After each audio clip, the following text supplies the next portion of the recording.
Sí, doctor. Se ve, doctor. Sí, gracias. Bien, muy buenas tardes. En la reunión de hoy vamos a tratar dos temas, que es bradiarritmias y taquiarritmias, ¿ya? Primero vamos a enfocar el tema, digamos, desde el punto de vista lo más práctico posible. El tema de arritmias dentro de cardiología es un tema bastante complejo y bueno, desgraciadamente el tiempo que se asigna es corto y tenemos que tratar de aprovecharlo en enfocarnos más que todo en las patologías más frecuentes que ustedes van a ver próximamente ya en su práctica, primero como internos y después como serumistas, ¿no? Y tener la idea de un tratamiento básico, ¿no? Cómo deben enfrentar estas emergencias cuando se presenten tanto una bradi o una taquiarritmia, ¿no? Esa es la idea de la reunión de hoy. No voy a entrar o ahondar en detalles mucho de los mecanismos de las arritmias, porque como le dije, requieren de una explicación bastante extensa y el objetivo hoy de la reunión es que ustedes identifiquen las arritmias más frecuentes y sepan cómo enfrentarlas. Primero recordar lo que al hablar de arritmias hablamos de trastornos del sistema de conducción eléctrico del corazón. Entonces recordar pues que el impulso cardíaco se genera en el nodo sinusal, ¿no? O nodo sinoatrial. Este impulso que se genera ahí en este nodo sinusal, que también es llamado el marcapaso fisiológico, va a viajar por las distintas estructuras a través de tractos, ¿no? Que van a finalmente hacer una segunda estación en lo que es el nodo atrioventricular o nodo auriculoventricular. Luego de ahí el impulso va a continuar su camino a través del haz de His, en la que se va a dividir en dos ramas, ¿no? Una rama derecha y una rama izquierda. Esta rama izquierda, a su vez, se va a subdividir en un fascículo anterior, que no lo vemos aquí en el gráfico, ¿no? Y un fascículo posterior. Entonces, el sistema de conducción tiene que, para poder, digamos, ejercer su función de llevar el impulso eléctrico al corazón, tiene que mantener y respetar esa secuencia, ¿ya? Muchas de las arritmias se explican porque el impulso eléctrico no viaja en esta secuencia ordenada que ustedes ven en las flechas que se muestran ahí, sino que se presentan algunas vías llamadas vías accesorias que conducen el impulso eléctrico directamente, ya sea de las aurículas hacia los ventrículos, o se estimulan focos que nosotros llamamos ectópicos, focos donde se genera el impulso, porque el impulso se debe generar únicamente en el nodo sinusal en condiciones normales, pero en condiciones patológicas puede haber focos llamados ectópicos, ¿no? Donde se produce el impulso y va a generar también y van a ser fuente de arritmias. Entonces, esto es importante que lo entiendan en el aspecto de que hay que mantener, digamos, la secuencia y la integridad del sistema eléctrico para que se produzca una conducción del impulso cardíaco en forma normal. Cuando se producen patologías que ya vamos a entrar a ver, que van a alterar esta secuencia, es que se comienzan a presentar muchas de las bradi o taquiarritmias.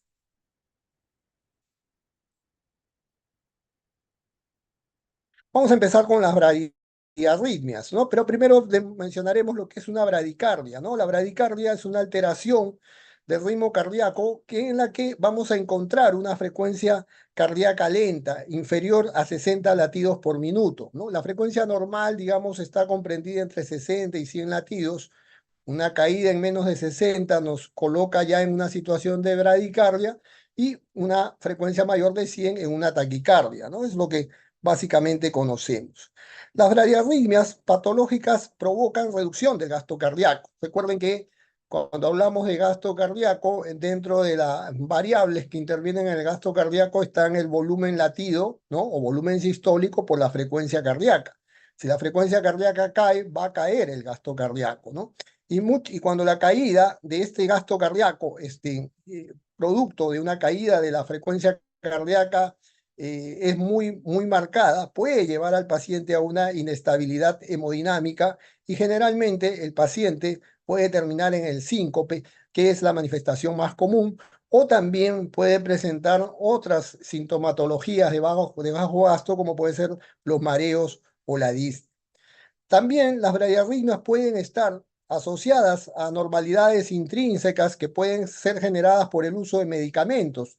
Recuerden, ya ustedes han llevado su curso de farmacología, que hay ciertos fármacos que actúan a distintos niveles y tienen una influencia sobre la frecuencia cardíaca, ¿no? Hablemos de los beta bloqueantes o los calcio antagonistas tipo verapamil o diltiazem, ¿no? Que pueden originar la presencia de bradicardias, ¿no?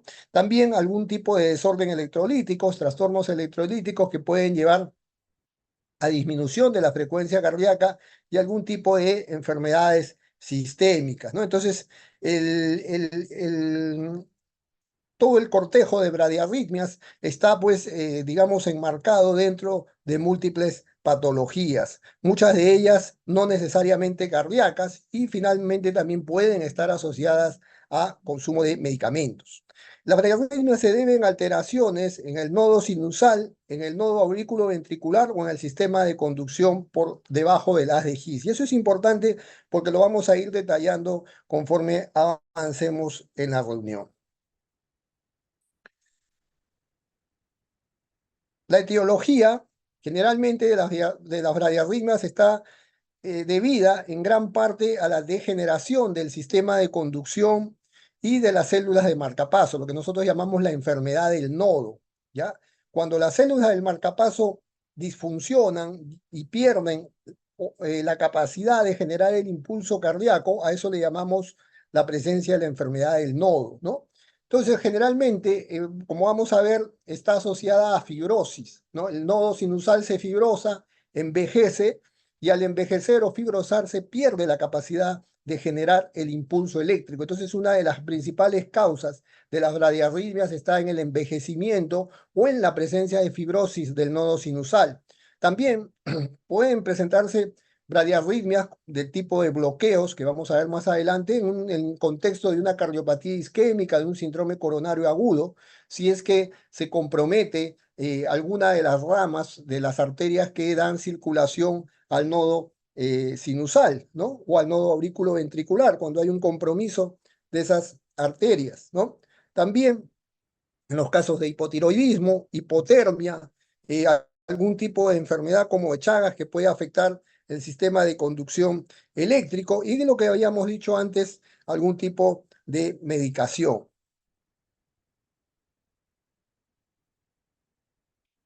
Vamos a enfocarnos un poquito en el tema de las bradiarritmias. Permítame un momentito. Creo que ya, ahora sí pasó la diapositiva. En el caso de las bradiarritmias, habíamos dicho que gran parte están explicadas por la enfermedad del nodo sinusal, es decir, que existe un problema en la generación del impulso. Ya hemos dicho que una de las principales causas es la, digamos, fibrosis, ¿no? O una enfermedad degenerativa del nodo sinusal que le quita la capacidad de generar el impulso. Pero muchas veces las bradiarritmias no están necesariamente en la enfermedad del nodo sinusal, sino que puede tratarse de lo que nosotros llamamos los bloqueos auriculoventriculares. Es decir, el impulso se genera normalmente en el nodo sinusal, pero no se conduce a los ventrículos porque la anomalía no está en el nodo sinusal, sino está en el nodo auriculoventricular. Entonces tenemos que entender y diferenciar muy bien cuando hablemos de bradiarritmias si los trastornos se están produciendo en el nodo sinusal o en estructuras más inferiores como el nodo auriculoventricular. Entonces eso es lo primero que debemos comprender para poder identificar. Un momentito, por favor.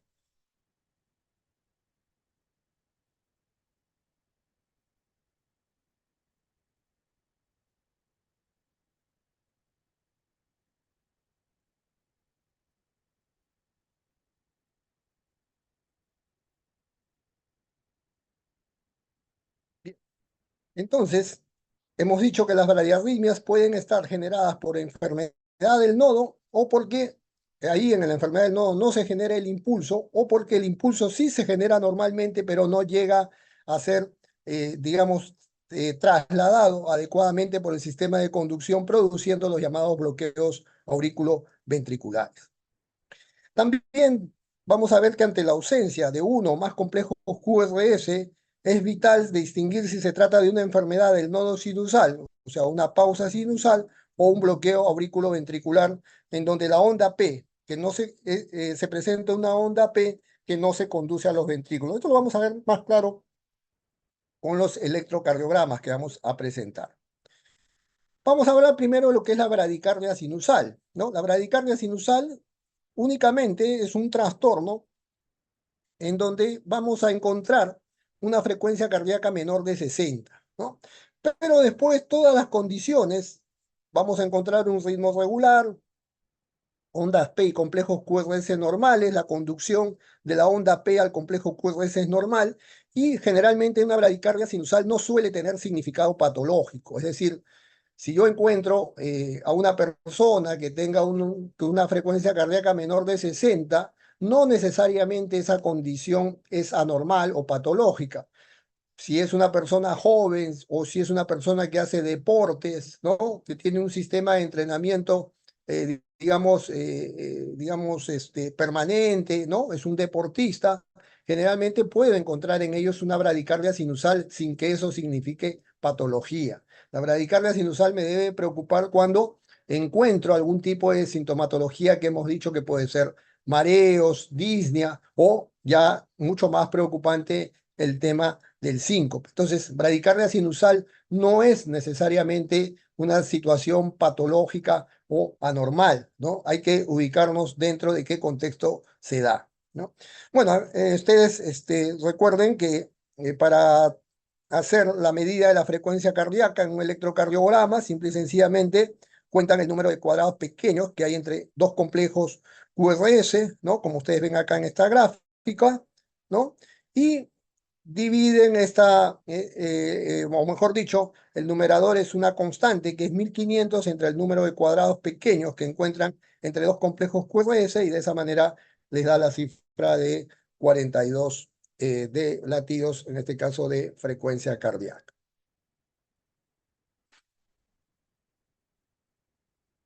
Aquí tienen otro ejemplo, ¿no? Dos complejos QRS y ahí se cuenta el número de cuadrados pequeños y pueden sacar la frecuencia. Vamos a hablar un poquito de lo que es la enfermedad del nodo, la disfunción sinusal. Decíamos de que es cuando la patología o el trastorno está en el nodo sinusal y no genera el impulso adecuadamente. ¿Qué vamos a presentar? Va a ver lo que se llama una incompetencia cronotrópica, es decir, la imposibilidad de mantener una frecuencia cardíaca adecuada. Pueden haber pausas o bloqueos sinoauriculares. No vamos a entrar más en el tema de pausas, más que en el de bloqueos. Y también la enfermedad del nodo se puede manifestar por una presentación que se llama la alternancia bradicardia-taquicardia, o también conocido como el síndrome taquibradi, ¿no? Taquicardia-bradicardia. Tenemos ahí algunos electro de ejemplo, ¿no? Y que nos manifiestan que hay una alteración o una disfunción a nivel del nodo sinusal.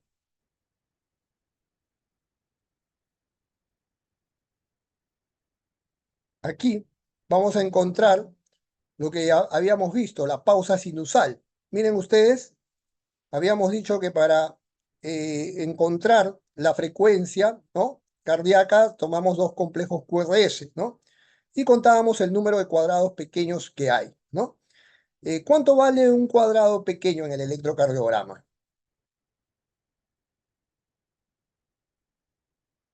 ¿Cuánto vale un cuadrado pequeño en el 0.04, electrocardiograma? doctor. ¿Perdón, doctora? 0. 0.04. Muy bien, 0.04 segundos. Muy bien. Si tienen ese conocimiento, entonces van a entender que si yo mido cuántos cuadrados pequeños hay de aquí de entre dos complejos QRS, me van a dar aproximadamente 5, 10, 15, 20, 25, 30, 35, 40, 45, 50, 55, 60, 65, 70, 75, casi 100, ¿no? Casi 100 cuadraditos pequeños, ¿no? Entonces, si multiplico esos 100 por 0.04, aproximadamente me salen 4 segundos, ¿no? Miren eso es lo que nosotros llamamos las pausas, ¿no? Las pausas cuando son más de 3 segundos ya son lo que nosotros llamamos pausas patológicas. En algunos contextos se van inclusive a decir que las pausas diurnas, o sea, si el paciente presenta una pausa diurna durante el día de más de 2,5 segundos, ya se presenta, ya se considera como patológica, ¿no? Porque es la detención del latido cardíaco, ¿no? Es la detención del latido cardíaco durante más de 2,5 segundos o más de 3 segundos, donde el corazón deja de generar el impulso. Por eso es que se llama una pausa sinusal, porque ya miren ustedes, el primer latido tiene una onda PEC, se genera normalmente, va el segundo latido aquí, se genera, y luego cae en una pausa que ya al ser más de 2,5 o más de 3 segundos constituye una pausa patológica para que nuevamente se reinicie el ritmo sinusal. ¿Ya? Pero este espacio que ustedes ven, si tiene un valor mayor de 3 segundos, nos dice que hay una pausa sinusal y eso está muy asociado a enfermedad o disfunción del nodo. Ya es una primera manifestación que el nodo sinusal se está enfermando, ¿no? Se está enfermando. Y eso clínicamente va a tener alguna repercusión. Ustedes van a tener, el paciente va a sentir mareo, va a sentir disnea, ¿no? Y si esto se prolonga o si el paciente es mucho más sensible a la disminución de la frecuencia cardíaca, le puede provocar hasta un síncope.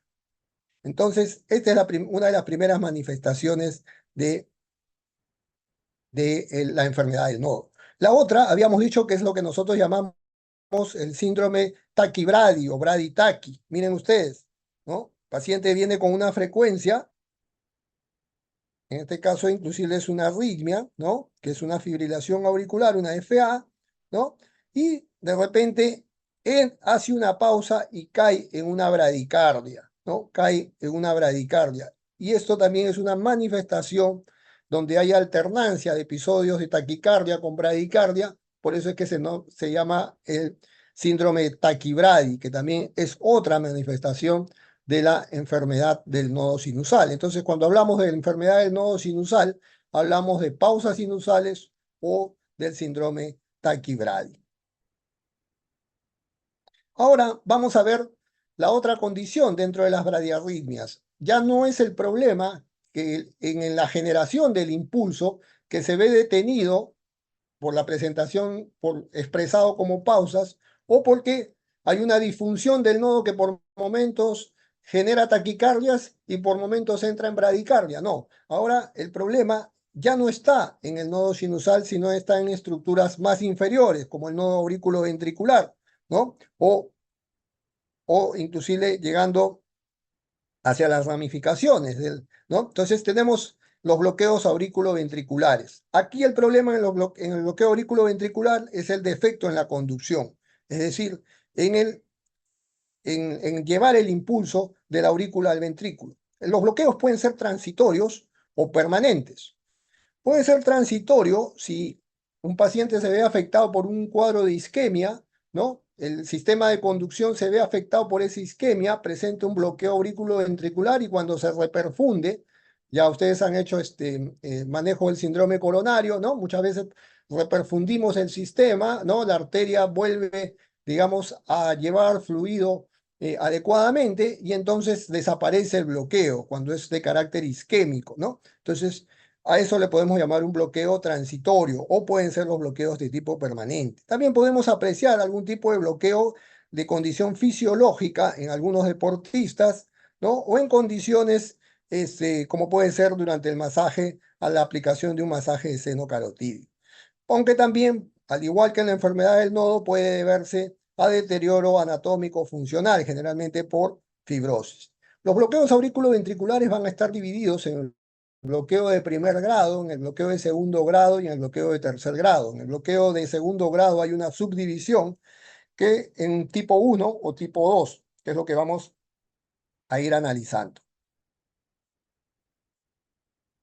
Vamos a ir primero con el bloqueo auriculoventricular de primer grado. El bloqueo auriculoventricular de primer grado se va a caracterizar porque hay un ritmo regular, las ondas P y el complejo QRS son normales y lo que hay es un retraso en la conducción, ¿ya? O sea, no llega a ser, si bien es cierto, el nombre dice bloqueo, no hay una detención, o sea, no hay una interrupción en el traslado del impulso, sino simple y sencillamente un retraso en la conducción. ¿Se me escucha, por favor? Porque Sí, doctor. Sí, doctor, sí se escucha. me avisan, por favor. Ah, ya, gracias. No, me salió señal inestable, pensé que se había cortado. Entonces, el hallazgo más importante es que vamos a tener un intervalo PR aumentado. ¿Cuánto vale el intervalo PR normalmente? Porque si no saben el valor del PR normal, no van a poder saber cuánto es un bloqueo de primer grado. ¿Cuánto vale el intervalo PR? De 0,12 a 0,20 segundos. Tienen que saber, porque si no, no van a poder identificar un bloqueo de primer grado. El bloqueo de primer grado consiste en un alargamiento del intervalo PR que llega a medir más de 0,20, porque el valor normal es de 0,12 a 0,20. Ya hemos dicho que puede ser fisiológico, es asintomático, el paciente no va a tener, y generalmente el bloqueo de primer grado no es una emergencia, no requiere tratamiento, porque como les dije, no hay una interrupción en el impulso, lo que hay es un retraso únicamente en el impulso. Aquí tienen ustedes, miren, no sé si se ve el cursor, la flechita, estoy marcando, miren, onda P, complejo QRS, onda P, complejo QRS, onda P, complejo QRS, onda P, complejo QRS. Es decir, todas las ondas P conducen complejos QRS. Por eso decíamos, y lo único que hay, si ustedes miden el intervalo PR, van a encontrar un PR alargado. Acá tiene 3, 4, 5, 6, 7, ¿no? 7 cuadrados pequeños, tiene más o menos 0,28 segundos. O sea, es un PR prolongado. El valor normal es de 0,12 a 0,20, ¿ya? Y aquí lo que tenemos es un PR alargado, ¿ya? Pero no hay un bloqueo, digamos, una interrupción del impulso. Todas las ondas P conducen complejos QRS. Lo que hay es un retraso, un alargamiento únicamente. Y eso es importante que lo tengan en cuenta, ¿ya? Porque ahora que pasamos a los bloqueos de segundo grado, ahí sí varía toda la situación. Ahora vamos a ver lo que son los bloqueos de segundo grado, también llamado Movitsuno o tipo Wenckebach. En este bloqueo se caracteriza porque los impulsos desde la aurícula no se van a transmitir todos, no van a llegar a los ventrículos, ¿no? Y hay un alargamiento progresivo del intervalo PR hasta que una de las ondas P no es conducida o aparecen ya ondas P bloqueadas, ¿ya? Generalmente todavía este bloqueo puede ser asintomático, pero ya de todas maneras su presencia nos debe poner un poco más en alerta, algo que no pasa en el bloqueo de primer grado, que como les dije, generalmente no es una emergencia, no requiere tratamiento y el paciente anda asintomático. Aquí tenemos el bloqueo de segundo grado, el Movitsuno. Miren, aquí por ejemplo ven una onda P que conduce al complejo QRS, otra onda P que conduce al complejo QRS, otra onda P que conduce al complejo QRS, pero aquí donde marca la flecha, miren, hay una onda P, pero ya no hay un complejo QRS. Después se reinicia nuevamente la serie, ¿no? Esta onda P nosotros le decimos que es una onda P que no conduce o una onda P bloqueada, ¿ya? Pero, ¿qué necesitamos hacer cuando encontramos una onda P que no conduce o una onda P bloqueada? Nos tenemos que ir a medir los intervalos PR que lo preceden a esta onda P, ¿no? Y vamos viendo, miren ustedes, que aquí se va existiendo un alargamiento progresivo en el valor del intervalo PR hasta que aparece la onda P que no conduce. Eso es típico del bloqueo de segundo grado tipo 1 o Movitsuno, es decir, va a aparecer ondas P que no conducen u ondas P bloqueadas que están precedidas de un alargamiento progresivo del intervalo PR hasta que aparece la onda P que no conduce. Eso es clave para el diagnóstico de bloqueo de segundo grado MOVIX 1.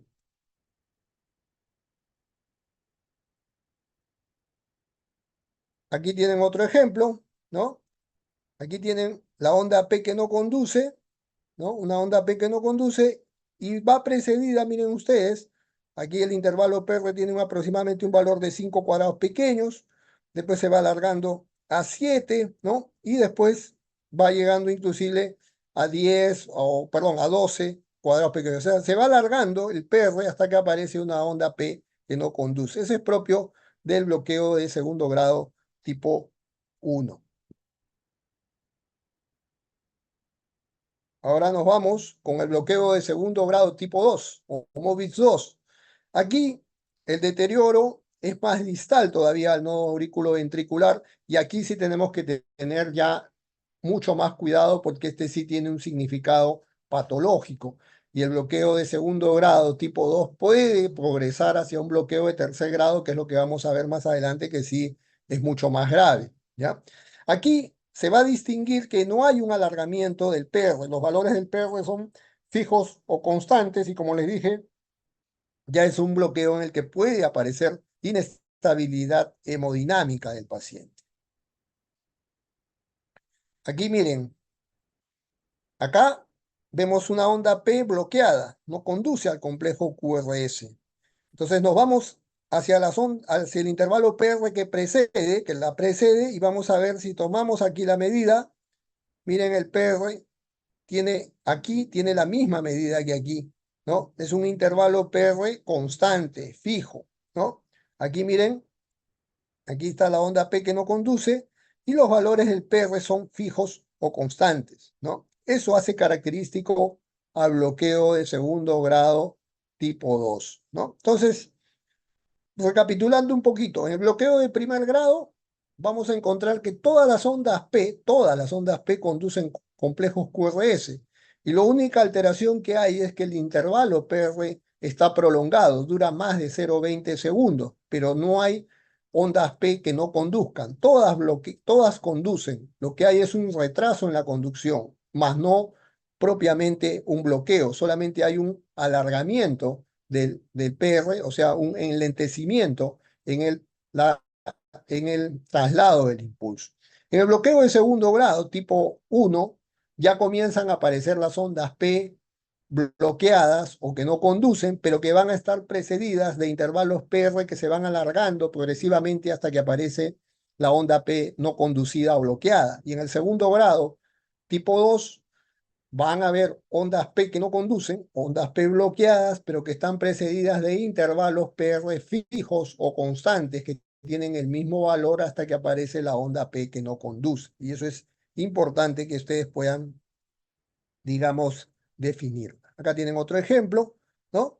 Del bloqueo de segundo grado, ondas P o intervalos PR con valores fijos o constantes hasta que aparece una onda P que no conduce. Ahora nos vamos hacia las bloqueo auriculoventricular de tercer grado, que sí es el más, digamos, digamos de más gravedad, el que nos trae más problemas, ¿no?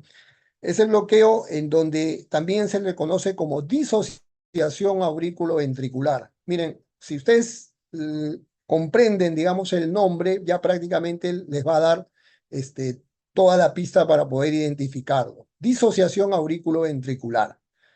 Cuando hablamos disociación, ¿qué quiere decir? Que las aurículas van por un lado y los ventrículos van por otro. Están disociadas. Si nosotros vemos cualquier electro, cualquiera de los que hemos visto, ¿ya? Vamos a ver que las frecuencias auriculares y ventriculares son las mismas, ¿no?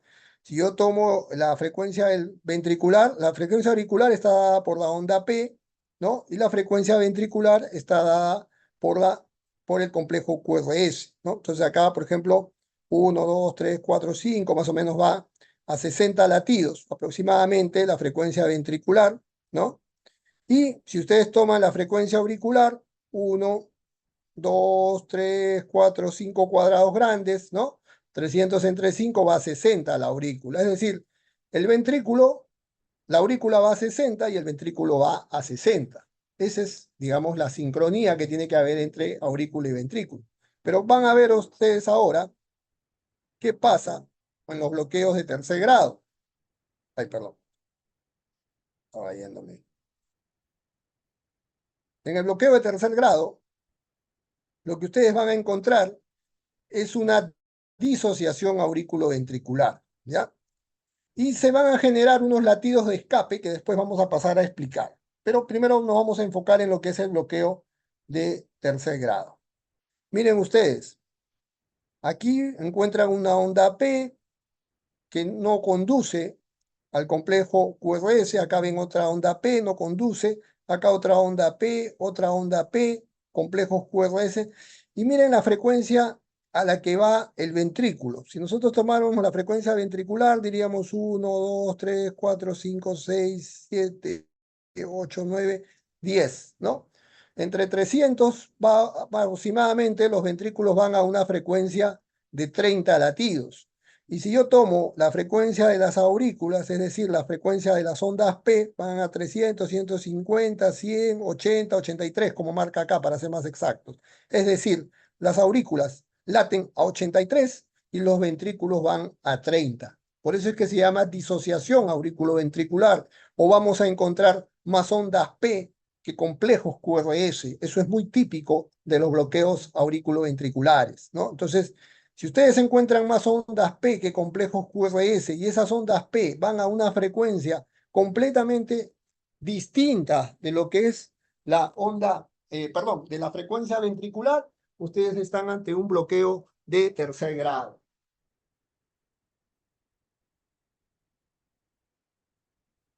Aquí vamos a ver, permítanme avanzar nuevamente con... Aquí también pueden apreciar ustedes, ven, una frecuencia ventricular de casi 30, ¿no? Y la frecuencia auricular que va, pues, en más o menos 300, 150, 175, más o menos 70, 60 y tantos latidos, ¿no? Entonces, hay lo que se llama la disociación auriculoventricular característica del bloqueo de tercer grado. Esto sí es una situación bastante grave, ¿no? Que lógicamente va a condicionar en el paciente que este paciente tenga síncope, tenga mareos, tenga signos de bajo gasto y que sí constituye su presencia una emergencia, ¿ya? Esto sí es motivo de una emergencia que tiene que ser prontamente atendida. Acá sin embargo, el corazón es un órgano bastante noble y en este gráfico o en este cuadro lo que quiero decirles es para que ustedes vean, miren, cómo el corazón trata, si es que fallan las estructuras, va a tratar de evitar la parada cardíaca, ¿no? El corazón trata de evitar la parada cardíaca. Normalmente el corazón, hemos dicho que late al ritmo o a la frecuencia que marca el nodo sinusal, que es el marcapaso fisiológico, ¿no? Y generalmente va entre 60 o 90 latidos. Si el nodo sinusal envejece o pierde su capacidad de generar el impulso, toma el comando del nodo auriculoventricular, ¿no? Pero va a ir a frecuencias menores, ¿no? Entre 40 y 50 latidos, ¿no? Si esto fallara, van a ir tomando el mando estructuras cada vez más bajas en el sistema, más inferiores dentro del sistema de conducción.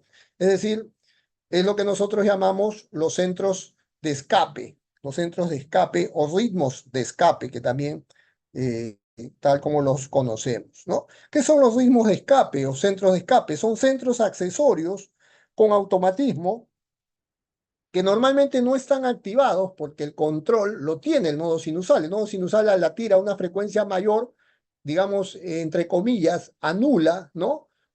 A los centros inferiores.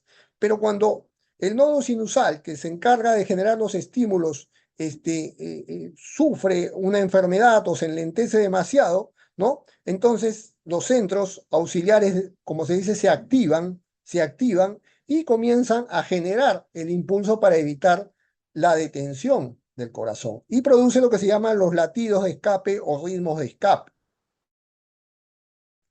Hay dos tipos de latidos o ritmos de escape. El ritmo de escape nodal, que es cuando hay un QRS angosto, y los ritmos de escape hidroventricular cuando tenemos un QRS ancho, ¿no? Aquí, por ejemplo, este es un QRS angosto, ¿no? Se ve, y este es generalmente de un ritmo de escape nodal, que hemos dicho porque tiene un QRS angosto. Y aquí, cuando ya tienen ustedes un QRS ancho, ¿no? Un QRS ancho, ya tenemos un ritmo de escape idioventricular, ¿no? Cuando las estructuras del centro de escape han tomado el mando, digamos, del impulso cardíaco. ¿Qué fármacos usamos en bradiarritmias?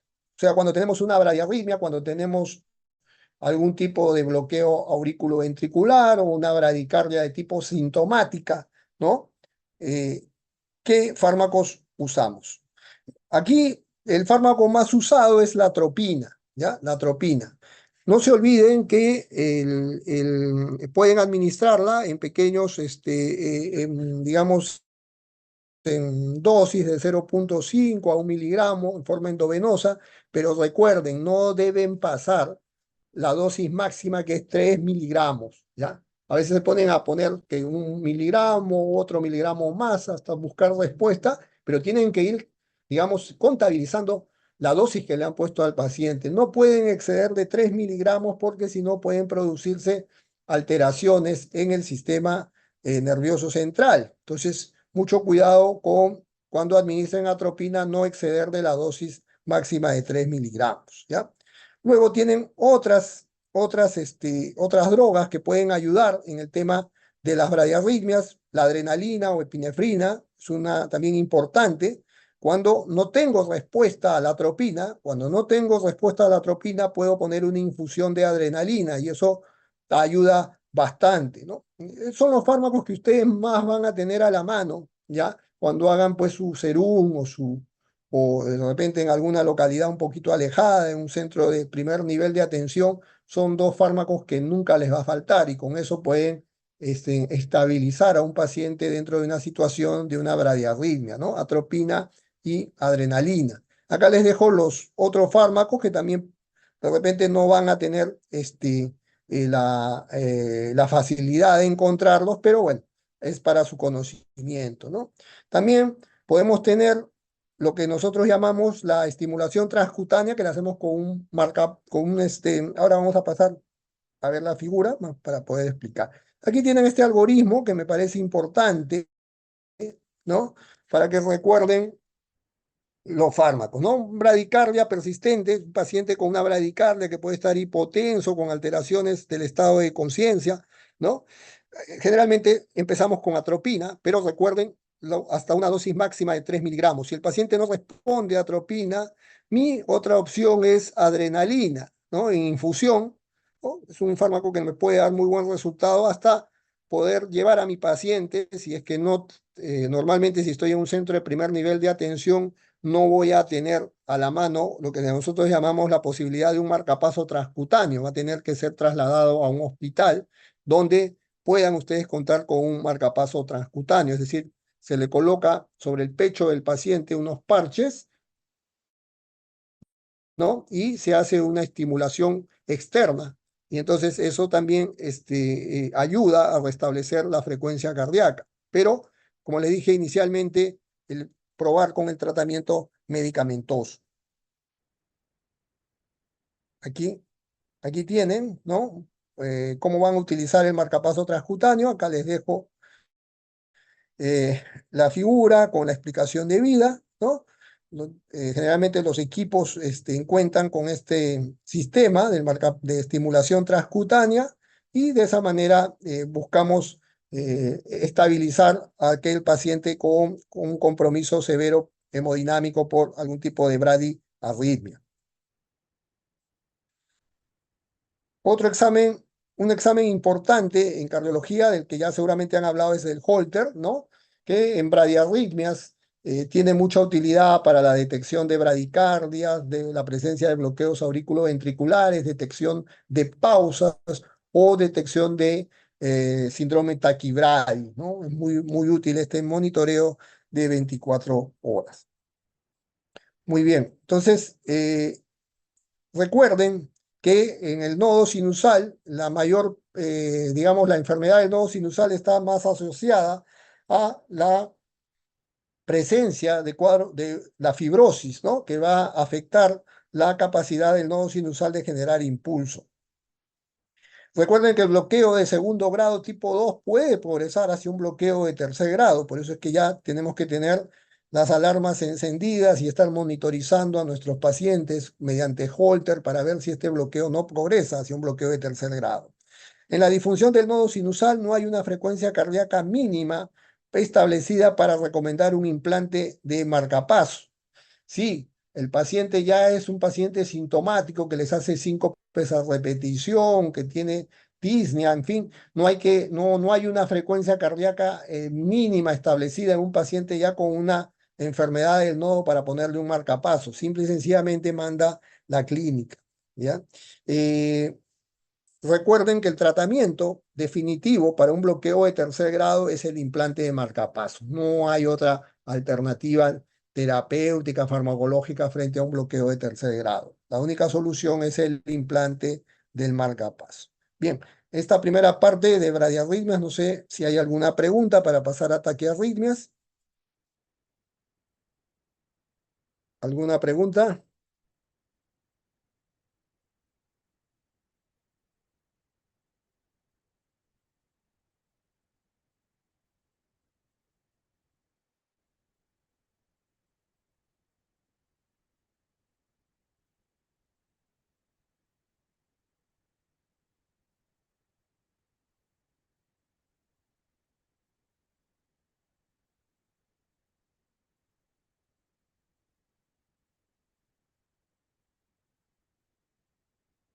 Bien, vamos a pasar un momentito entonces a taquiarritmias.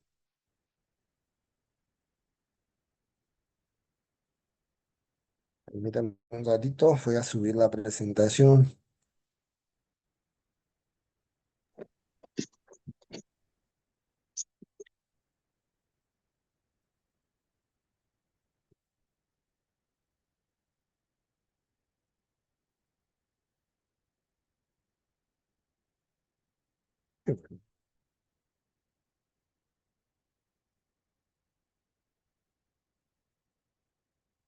Líneas.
Un momentito, por favor, que tengo un problema con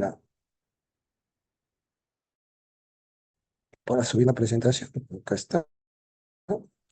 Ahora sí creo.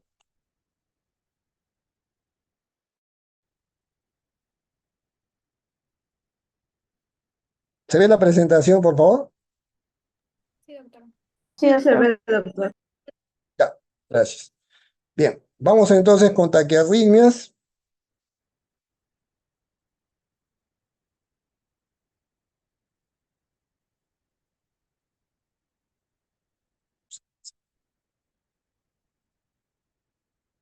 Bien, Las taquiarritmias es uno de los motivos más frecuentes por la que las personas van a la emergencia, ¿no? ¿Y cómo se traduce clínicamente la taquiarritmia? Generalmente el paciente les va a referir a ustedes que viene por palpitaciones, ¿no?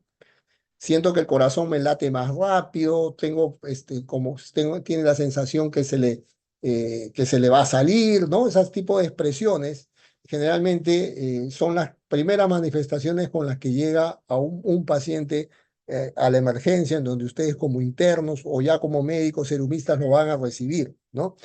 Generalmente este tipo de presentaciones, estas taquiarritmias, cuando un paciente tiene ya una cardiopatía estructural, tiene que ustedes despertar, digamos, mayor alerta. Es decir, si a mí me viene un paciente que ya tiene antecedentes de isquemia, ¿no? Que ya ha tenido infartos, es un paciente con una cardiopatía coronaria isquémica o tiene algún tipo de valvulopatía, ¿no? Ya tiene una cardiopatía estructural,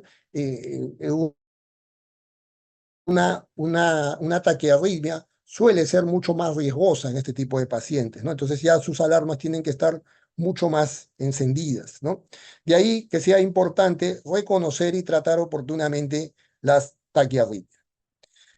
Ustedes cuando revisen sus textos van a encontrar, por eso les decía, el tema de arritmias y sobre todo el tema de taquiarritmias es muy complejo. Van a encontrar muchísimas clasificaciones, muchísimas formas de enfocar las taquiarritmias. Yo solamente hoy les voy a presentar las digamos, las más frecuentes, ¿ya? No, si no, nos quedaríamos por lo menos un par de horas tratando de ver mecanismos, presentación, y para fines prácticos, y ustedes que están en formación, creo que lo más importante es que se lleguen al conocimiento más concreto, de más utilidad.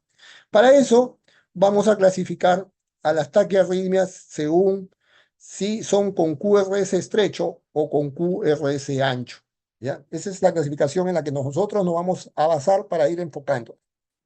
Cuando digo que el QRS es angosto o estrecho, ¿cuál es la medida que me permite decir estoy ante un QRS estrecho o angosto o estoy ante un QRS ancho?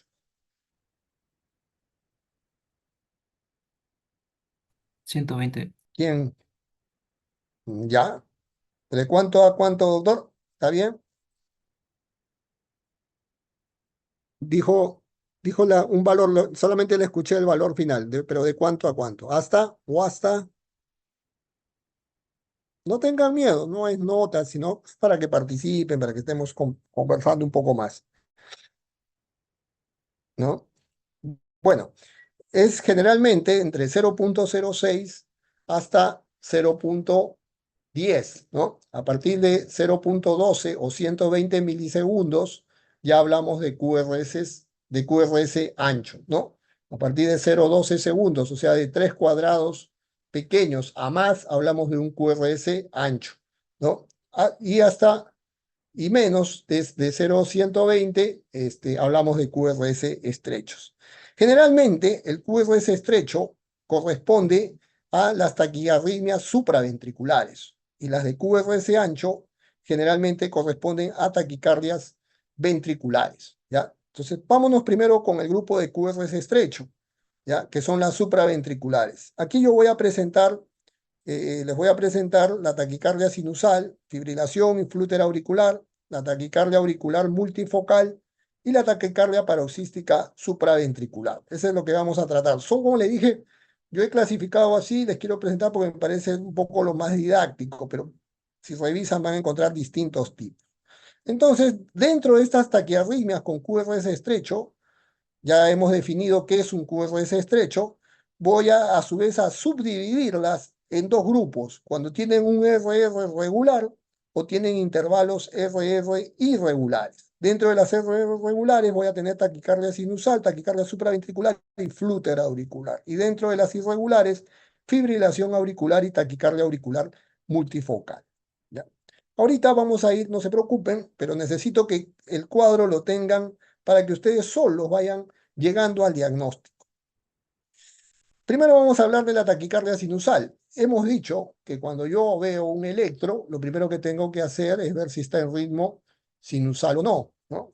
Digo que está en ritmo sinusal si hay onda P delante de todos los complejos QRS y la onda P, los intervalos RR son regulares, o sea, tienen la misma distancia, y la presencia de la onda P negativa, ¿en qué derivada? ¿En qué derivada la onda P es negativa? En ABR, ¿no? Muy bien, ¿no? Entonces, esas tres condiciones me dicen, pues, que estoy ante un ritmo sinusal, ¿no? Presencia de onda P, distancia entre intervalos RR regulares y onda P negativa en ABR, ¿no? Entonces, cuando tengo un electro y veo que la frecuencia está más de 100, ya digo que estoy ante una taquicardia. Eso es lo primero que tengo, ¿no? El electro más de 100 es una taquicardia. Lo segundo que tengo que ver es una taquicardia con QRS estrecho o QRS ancho. Para eso mido, ¿no? La amplitud del complejo QRS, ¿no? Y este es un QRS estrecho, tiene un cuadradito y medio, 0.06 segundos de ancho. Este es un QRS estrecho. Lo tercero que tengo que ver es si el RR es regular, es decir, si las distancias entre los complejos RR, ¿no? Perdón, entre la distancia entre las ondas R, ¿no? Entre las ondas R es igual, es la misma. Y este tiene esas tres condiciones. Es decir, es una taquicardia porque va a más de 100, es QRS estrecho y tiene ritmo regular. Son las características de la taquicardia sinusal, ¿ya? La taquicardia sinusal tiene esas características. ¿Me constituye una emergencia? ¿Es algo que me debe preocupar? No, porque generalmente la taquicardia sinusal es producto de algo, generalmente puede ser anemia, trastorno hipertiroidismo, cuadros de sepsis, deshidratación que pueden conducir a una taquicardia sinusal. Yo controlo la patología de base, la fiebre, la anemia, y la taquicardia sinusal se va a controlar.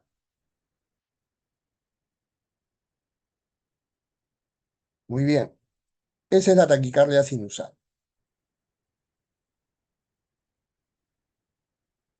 Ahora vamos con la taquicardia paroxística supraventricular, que hemos dicho, si ustedes recuerdan este cuadrito que les he puesto acá, vamos a ver a las taquiarritmias con QRS estrecho, con ritmo regular, ya hemos visto la taquicardia sinusal, ¿ya?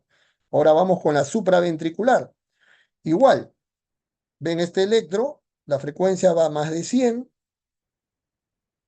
el QRS es estrecho, el ritmo es regular, pero ¿qué es la diferencia de la taquicardia sinusal?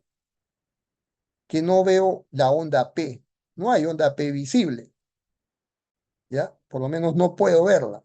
No es que no exista, sino que la onda P no es visible por la frecuencia tan alta que alcanza la taquicardia supraventricular. Generalmente, la taquicardia supraventricular, la paroxística supraventricular, también conocida como TPSV, taquicardia paroxística supraventricular, va generalmente a frecuencias entre 140 y 250. Una taquicardia sinusal difícilmente pasa de 150. Entonces, la primera diferencia, miren esto, ¿no? Las dos son taquicardias, QRS estrecho, ritmo regular, pero ustedes aquí ven la onda P. En cambio, ustedes en la paroxística supraventricular, taquicardia, QRS estrecho, ritmo regular, pero no ven onda P, no ven onda P. Esa es la diferencia entre una sinusal y una paroxística supraventricular. Ahora, por eso le decía, yo no quiero ahondarme porque dentro de la taquicardia paroxística supraventricular van a haber taquicardias por reentrada, intranodal, en fin, pero no, solamente me voy a detener en las, digamos, en lo básico, ¿ya? Aquí tienen otra, paroxística supraventricular, y aquí sí se ve un poquito la onda P que está después del complejo QRS, le llamamos unas ondas P enterradas, pero se deben a la frecuencia. Miren acá, por ejemplo, esta va a casi 200 latidos por minuto, ¿no? Por eso la taquicardia paroxística supraventricular va a mucha más frecuencia que la taquicardia sinusal. Ahora nos vamos con otro tipo de taquiarritmia también, con QRS estrecho, que se llama el flúter auricular, ¿ya? Generalmente esta se produce por un marcapaso ectópico que está fuera del nodo sinusal. Ya hemos dicho que el nodo sinusal es el que o es el que genera el impulso, pero aquí hay un marcapasos llamados ectópicos, que son fuera del nodo sinusal, y en las que vamos a tener frecuencias auriculares, es decir, la onda P va a latir a una frecuencia generalmente que puede ser entre 240 hasta 360, y la frecuencia ventricular generalmente va a ser la mitad de la frecuencia auricular, ¿no? Pero hay una característica muy importante, miren esto, miren esta forma, ¿no? De estas ondas F, ¿ya? De estas ondas F, ¿ya? Que se denominan configuración en dientes de sierra, ¿no? O dientes de serrucho, miren. Y es típico del flúter auricular, ¿ya? Del flúter auricular. Es regular, ¿no? Si ustedes toman las distancias aquí, es QRS estrecho, es regular, pero tiene presencias de ondas en dientes de sierra. Entonces, aquí tienen otro ejemplo, miren, ¿no? Una taquiarritmia con dientes en ondas de sierra. Acá tienen otro ejemplo, miren cómo se presenta. ¿Ya?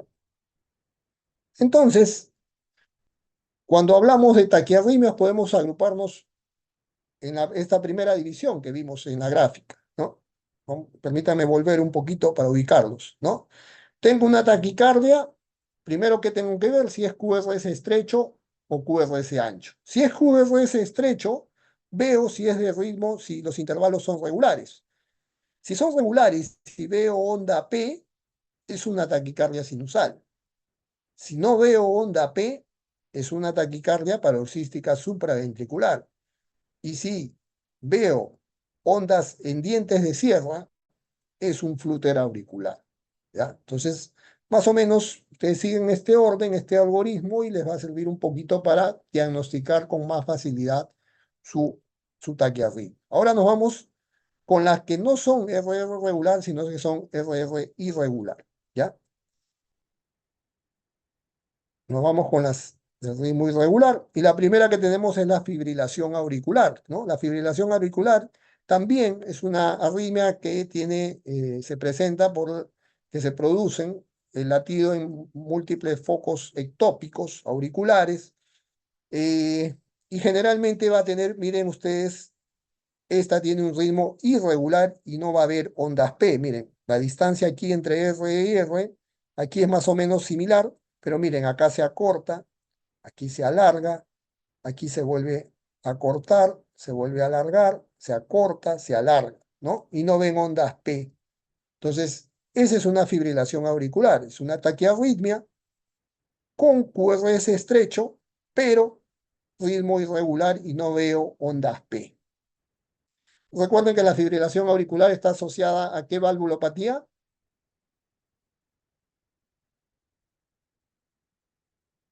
¿En qué valvulopatías pueden encontrar fibrilación auricular? Insuficiencia mitral, doctor. Así es, ¿no? En las valvulopatías mitrales, muy bien. ¿Y qué es lo que hay que hacer con un paciente con fibrilación auricular? ¿Con qué lo tratan? Ablación. Ya, es una medida cuando ya no responde al tratamiento médico, pero médicamente, ¿cómo controlan? Generalmente con betabloqueantes, y algo muy importante, ¿qué tienen que hacer con un paciente con fibrilación auricular? La cardioversión.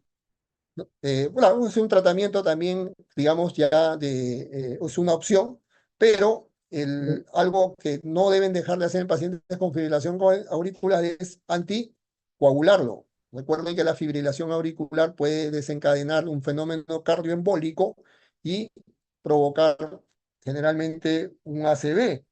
Por eso estos pacientes con fibrilación auricular, o los pacientes con fibrilación auricular, por este ritmo caótico que tienen, por este ritmo irregular, van a presentar alteraciones en el llenado y en expulsión, ¿no? Entonces, generalmente estos pacientes tienen que quedar anticoagulados para prevenir fenómenos cardioembólicos, ¿ah? No se olviden de eso. Acá tienen la comparación de un trazado en ritmo sinusal con un trazado en fibrilación auricular, ¿no? En el ritmo sinusal normal, ondas P, complejos QRS regulares, y miren abajo cómo se presenta la fibrilación auricular. Y finalmente nos vamos a la taquicardia auricular multifocal, ¿ya? La taquicardia auricular multifocal, como lo dice su nombre, es una taquicardia que se produce porque en las aurículas disparan o se generan múltiples focos de donde se va generando el impulso, ¿no? Y como son múltiples focos, la forma de la onda P va a tener variaciones. Miren ustedes, no es igual. Inclusive pueden aparecer ondas P invertidas. Y las distancias RR son también irregulares, son variables, ¿ya? A diferencia de la fibrilación auricular, aquí se ve onda P, pero la onda P tiene distintas morfologías porque se producen de distintos focos ectópicos, ¿ya? Se producen de distintos focos ectópicos. Entonces, la taquicardia auricular multifocal tiene esa característica, ¿ya? Entonces, vamos a volver a nuestro cuadrito para que ustedes se ubiquen, ¿no? Entonces, tengo una taquicardia que determino si tienen QRS estrecho. Si tiene QRS estrecho, yo tengo que ver si es regular el RR o si es irregular. Si es regular y tiene onda P, taquicardia sinusal. Si no tiene onda P, es una taquicardia paroxística supraventricular. Y si tiene ondas ascendientes de serrucho, es flúter auricular. Si el ritmo es irregular y no veo ondas P, es fibrilación auricular. Y si veo ondas P de distintas características, de distintas morfologías, es una taquicardia auricular multifocal, ¿ya? Desde el punto de vista de tratamiento, la taquicardia sinusal, ¿qué tengo que hacer? Ver la causa de fondo, si es fiebre, si es anemia, en fin, con eso va, digamos, a revertir. La taquicardia paroxística supraventricular generalmente es una de las que se presenta con la manifestación de palpitaciones, ¿no? Se presenta generalmente con frecuencias entre 180, ¿no? Más de 160 hasta 250, en promedio 180, ¿no? Y generalmente hay que hacer maniobras vagales primero, si el paciente está estable hemodinámicamente, ¿ya? Si el paciente está estable, si es un paciente con buena presión, está lúcido, ¿no? No hay alteraciones del estado de conciencia, no hay signos de bajo gasto, es un paciente estable en el que yo le puedo hacer maniobras vagales para él. Si no responde a las maniobras vagales, si no logro controlar la frecuencia cardíaca, la arritmia con esto, tengo que pasar a ponerle adenosina endovenosa, que es el fármaco, digamos, de elección para las taquicardias paroxísticas supraventriculares, ¿no? Y de esa manera el paciente va a revertir la TPSB. Pero ojo, por favor, cuando apliquen cualquier antiarrítmico, tiene que ser con un monitor, ¿ya? Con un monitor, sobre todo la adenosina, porque el paciente entra en lo que le llamamos una pausa sinusal, ¿ya? O digamos, entra en una suerte de asistolia, ¿no? Y inmediatamente revierte, digamos, nuevamente a ritmo, perdón, entra en una pausa y nuevamente ya entra a una frecuencia cardíaca adecuada, ¿ya? Entonces, la administración de cualquier antiarrítmico siempre es bajo monitor, ¿ya? Siempre se monitoriza. Entonces, la taquicardia paroxística supraventricular, si está estable el paciente, maniobras vagales y luego adenosina endovenosa, ¿no? Y después, para el caso de fibrilación auricular, en tratamiento crónico, porque la fibrilación auricular es persistente, digamos, ¿no? Lo que se llama una fibrilación auricular persistente, ¿no? O permanente, digamos, en este tipo de pacientes crónicos, el control generalmente puede ser con un beta bloqueante, ¿no? Tipo bisoprolol, y el paciente tiene que quedar anticoagulado, ¿ya? No se olviden, los pacientes con fibrilación auricular. Los otros pacientes también pueden responder bien a la terapia con beta bloqueantes en los tratamientos, digamos, que no sean de emergencia. Porque ahora vamos a ver qué es lo que debemos hacer cuando un paciente no está estable, está inestable hemodinámicamente, ¿ya? Entonces hemos visto lo que son taquiarritmias con QRS estrecho. Ahora nos vamos aquí está el algoritmo. Es muy importante que ante cualquier taquiarritmia, sea QRS estrecho o sea QRS ancho, como ustedes han visto, lo primero que tenemos que evaluar es el estado hemodinámico del paciente. No se olviden de eso, ¿ya? Si el paciente está inestable, miren ustedes, ya no hay opción a terapia farmacológica, hay que ir a una cardioversión, ¿ya? Hay que cardiovertir al paciente, ¿ya? Si el paciente está estable hemodinámicamente, puedo ir a maniobras vagales y luego la administración de adenosina, ¿ya? Entonces, eso es lo que tenemos que hacer ante taquiarritmias con QRS estrecho. Pero esta condición de la estabilidad hemodinámica es tanto para taquiarritmias con QRS estrecho como QRS ancho, como vamos a ver más adelante. Vamos a ir con taquiarritmias de QRS ancho. Wow. En las taquiarritmias con QRS ancho son generalmente taquiarritmias de mayor gravedad, ¿ya? Las taquiarritmias con QRS ancho se dividen en dos grupos, ¿ya? Uno es la taquicardia ventricular y otra es la taquicardia supraventricular con conducción aberrante. Pero, para efectos prácticos, miren ustedes la proporción en la presentación. 90% son taquicardias ventriculares de las taquiarritmias con QRS ancho y 10% únicamente son taquicardias supraventriculares con conducción aberrante. Yo puedo distinguir, hacer un diagnóstico diferencial entre estas dos, sí, sí lo puedo hacer. Tengo que aplicar lo que se llaman los criterios de Brugada para esto, ¿ya? Pero, para fines prácticos, para los fines prácticos, que ustedes están en una emergencia, que ustedes están en una situación en la que tienen que definir rápidamente, ustedes todas las taquiarritmias con QRS ancho lo van a tratar como una taquicardia ventricular, ¿ya? Y eso está establecido así. En cardiología se dice toda taquiarritmia con QRS ancho es una taquicardia ventricular hasta que se demuestre lo contrario, porque la probabilidad es 90%, ¿ya? La gran mayoría de taquiarritmias con QRS ancho es taquicardia ventricular. Y en la emergencia hay que actuar rápido y entonces la cuestión del diagnóstico diferencial va a quedar un poquito, digamos, ya el diagnóstico más fino queda para después, ¿ya? Lo importante es actuar lo más pronto posible y en base a la estabilidad del paciente, a la estabilidad hemodinámica, dar el tratamiento. Vamos a hablar de las taquicardias con QRS ancho, ¿ya? Las taquicardias con QRS ancho pueden ser monomórficas, polimórficas, por la morfología, ¿no? Por la forma del complejo, y puede ser no sostenida o sostenida según la duración, ¿no? Si es no sostenida, es una duración, una taquiarritmia con QRS ancho menor de 30 segundos, o si es sostenida, una duración mayor de 30 segundos.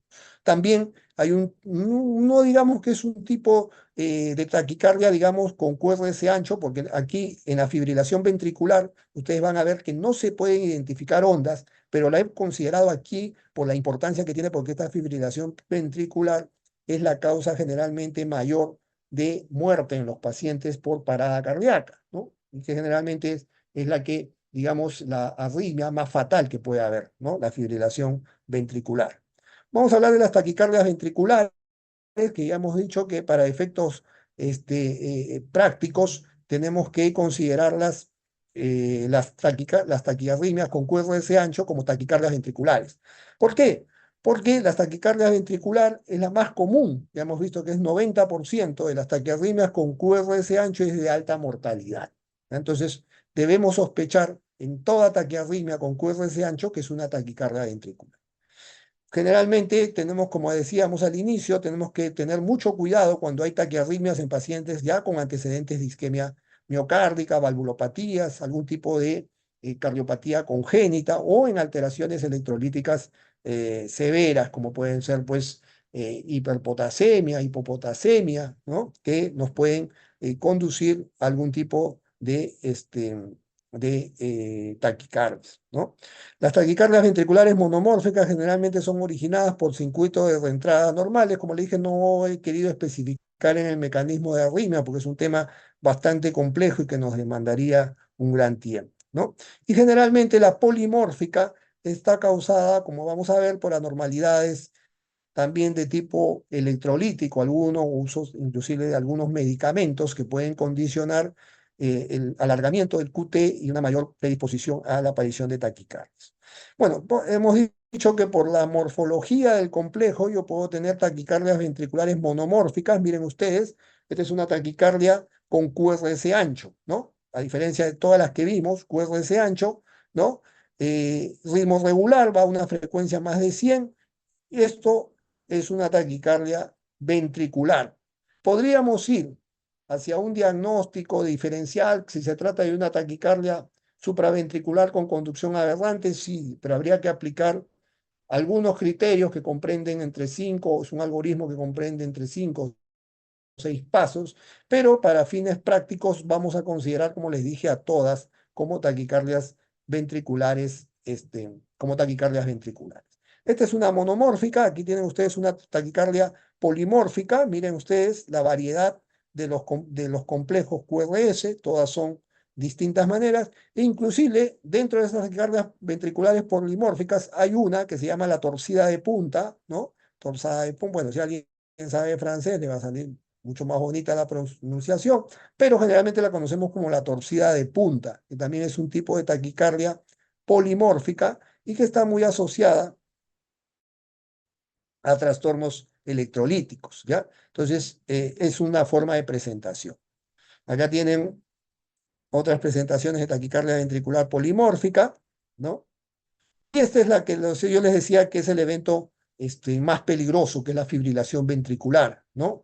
Acá ustedes no van a encontrar ondas P ni complejos QRS, es un ritmo caótico, desordenado, y esta es una arritmia desgraciadamente fatal. La única forma de sacar a un paciente de esta condición es desfibrilando, desfibrilando. ¿Por qué? Porque desgraciadamente el impulso eléctrico se ha generado en múltiples focos ectópicos, ¿no? En el ventrículo. Generalmente el sustrato isquémico va a permitir que los focos ectópicos de los ventrículos puedan producir un ritmo completamente, como ustedes ven, caótico y desorganizado. Entonces, cuando ustedes desfibrilan, lo que tratan es de eliminar ese foco ectópico y tratar de restablecer que se reinicie el latido cardíaco, ¿no? El paciente entra aquí en un periodo, cuando ustedes desfibrilan, ¿no? Tratan de eliminar todos estos focos ectópicos, el paciente entra en asistolia y luego trata de nuevamente comandar o volver a tomar el mando, el nodo sinusal y restablecer, digamos, las frecuencias, el ritmo cardíaco adecuado, ¿no? Entonces, desgraciadamente, la mayoría de pacientes cuando tienen una fibrilación ventricular, sobre todo si es un evento extrahospitalario, ustedes ven pues mucha gente, algunos casos de gente que pum, queda tendida sobre la vereda, ¿no? Entonces, desgraciadamente, la tasa de mortalidad cuando se presenta esta arritmia fuera del hospital es altísima, ¿no? Casi el 80-90% de la gente que sufre esto fuera del hospital muere, ¿no? Porque es una arritmia letal. Bien. Aquí tienen el algoritmo de tratamiento con QRS ancho y vuelvo a insistir en lo mismo, por favor. Si el paciente está inestable, tenga una taquiarritmia con QRS ancho o estrecho, si está inestable, es decir, un paciente hipotenso con alteración del estado de conciencia, signo de bajo gasto, manifestación cardiológica de angina o insuficiencia cardíaca, el paciente tiene que ir hacia una cardioversión. Si el paciente está en fibrilación ventricular y da una desfibrilación, si el paciente está estable, podemos, en los casos con taquiarritmia, hay un fármaco que se los recomiendo, que es la amiodarona. La amiodarona es uno de los fármacos antiarrítmicos, así como hay antibióticos de amplio espectro, a la amiodarona se la conoce como el antiarrítmico de amplio espectro. Cubre casi todas las arritmias, a excepción de la taquicardia paroxística supraventricular, donde la adenosina es definitivamente muy superior. Pero si ustedes tienen, digamos, y esto no les va a faltar en sus puestos de salud, en ustedes vayan a trabajar en los primeros niveles de atención a amiodarona, pueden, digamos, es un fármaco bastante eficaz en el control, sobre todo en las situaciones de urgencia o emergencia en arritmia. Pero no se olviden, por favor, lo primero, evaluar la condición hemodinámica del paciente.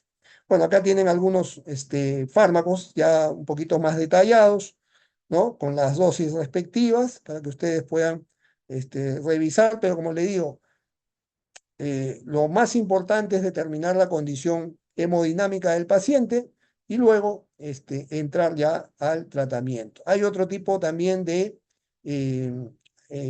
tratamientos, digamos, en el caso de arritmia, ahí una de sus compañeras nos habló de la ablación, ¿no? Que es una opción de tratamiento si los fármacos antiarrítmicos no han sido eficientes para el control, y también el uso de de cardiodefibriladores implantables para el tema de aquellos pacientes en los que sobrevivieron a una parada cardíaca o que tienen un alto riesgo de muerte súbita. Para eso hay unos scores o predictores de muerte súbita. Desgraciadamente el costo de este dispositivo es bastante alto, con casi $30.000 que cuesta el cardiodefibrilador, y desgraciadamente por el alto costo generalmente no se, digamos, está muy limitado su implante, ¿no? Ustedes cuando lean de repente literatura digamos, europea, van a ver, o Estados Unidos, van a ver pues que las indicaciones son muy específicas y inclusive se utiliza en los casos de pacientes con alta probabilidad de muerte súbita cardíaca por una serie de motivos, ¿no? Entonces se le coloca. Aquí, desgraciadamente, muchas veces no se usa en el tema de prevención primaria, sino ya cuando el paciente ha tenido algún evento del que ha podido ser resucitado. Hay condiciones que asocian a taquiarritmias, sí, hipertiroidismo, cardiopatías estructurales, ya hemos dicho, algún tipo de ingesta o drogas, sobredosis de drogas como cocaína, normalidades electrolíticas como hipopotasemia, hipomagnesemia, ¿no? Que pueden llevar a una condición taquiarritmia. No se olviden que lo primero es evaluar la estabilidad del paciente. Si el paciente está inestable, tenemos que ir a cardioversión eléctrica. En el caso de las taquicardias supraventriculares, ya hemos expresado en la TPCB, si el paciente está estable hemodinámicamente, maniobra vagal y luego adenosina, ¿no? Y en el manejo de toda taquicardia con QRS ancho, debemos considerarla como una taquicardia ventricular, ¿no? Recordar que el principal mecanismo de producción de taquiarritmias es un fenómeno de reentrada. Como le digo, no hemos ahondado mucho en el tema del mecanismo, pero digamos, es bueno que recuerden eso. Muy bien. No sé si hay alguna pregunta. Hemos tratado de ser lo más concretos. Como le dije, el tema es bastante amplio, pero no sé si tienen alguna pregunta.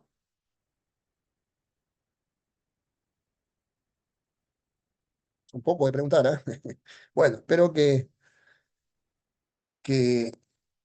haya sido por lo menos claro.